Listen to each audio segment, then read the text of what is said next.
The union of the soul. We begin at the end, because in the city of Kashi, the end is the only beginning that matters. Imagine the smell first. It is not the smell of the city, it is sweeter, thicker. It is the scent of sandalwood burning. It is the scent of ghee melting into the fire.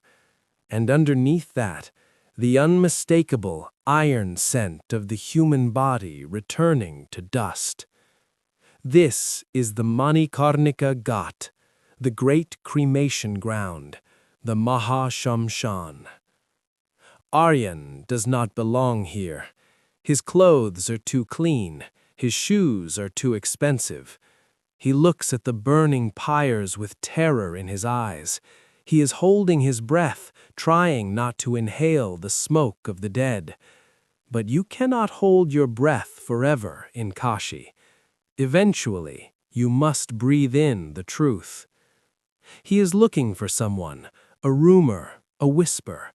He was told that near the blackened roots of the ancient banyan tree sits a man who can bridge the gap between worlds, an Aghori Baba Kala Bhairav. Aryan finds him. The Baba is a shadow within a shadow. He sits on a pile of ash, his skin smeared with the gray dust of the cremation ground. He is naked, save for a loincloth, yet he looks like a king. In his hand he holds a human skull, a kapala, using it as a bowl. Aryan steps forward. The heat from the fires strikes his face. "Baba?" he whispers. The Baba does not open his eyes. He simply speaks, his voice sounding like two stones grinding together. "Go back, boy. The ghosts are hungry tonight, and you smell like life." "I am not here for ghosts," he stammers. "I am here for my wife. She died 3 months ago. Sudden, painful. I never got to say goodbye." The Baba opens his eyes. They are red, bloodshot, intense. He laughs, a dry, crackling sound.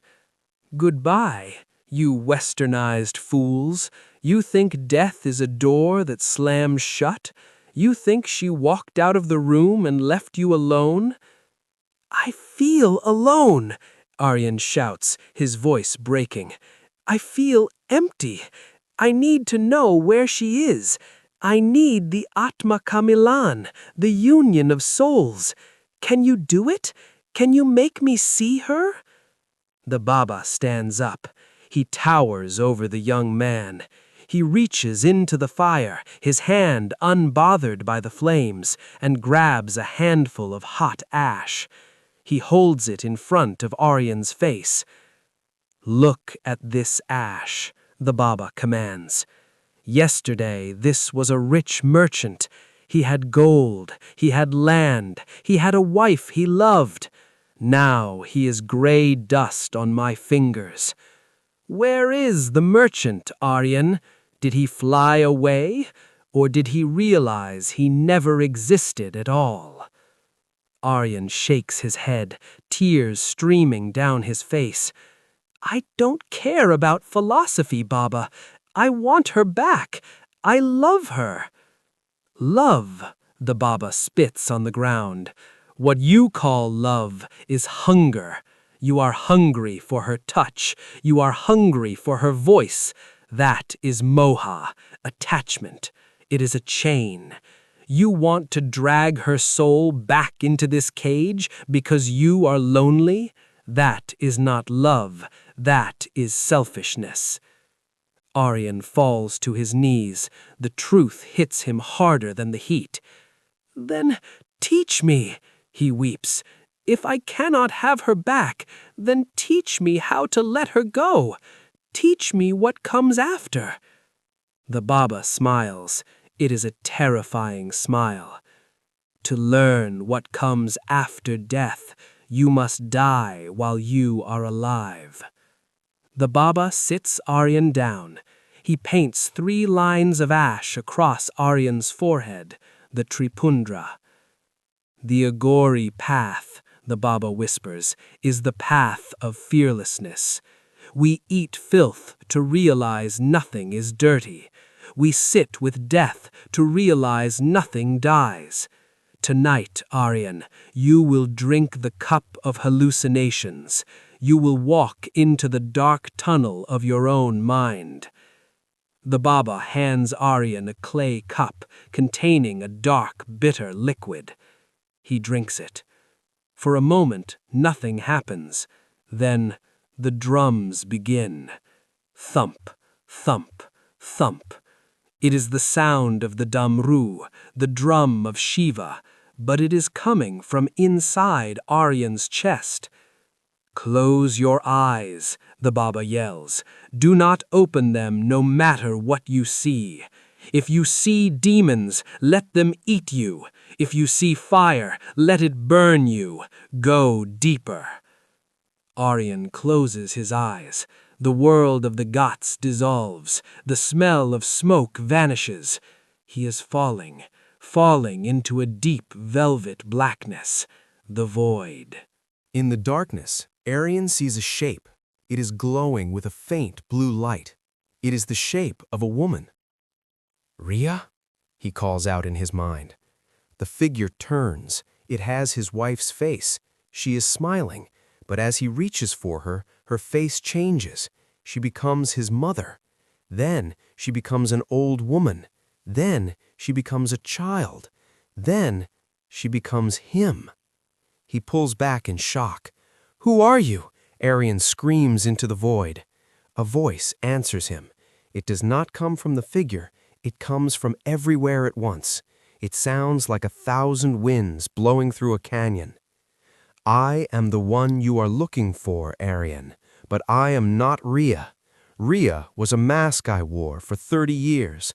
I am the actor behind the mask." "But I miss her," Aryan cries. "I miss the specific way she laughed. I miss her flaws." "The flaws were the costume," the voice thunders gently. "You are crying for the clothes, but the wearer of the clothes is standing right here. Look at me." Aryan looks.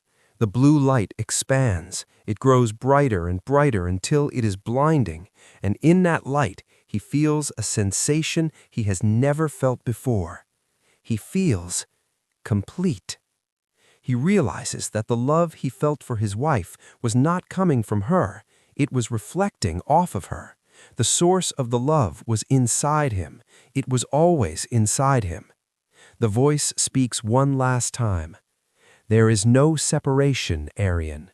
The wave rises from the ocean, and the wave falls back into the ocean.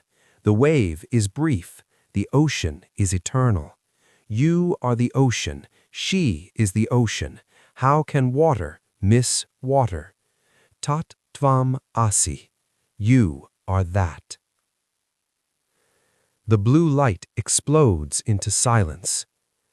Slowly, the sounds of the world return. The chirping of birds, the rush of the river Ganges, the distant ringing of temple bells.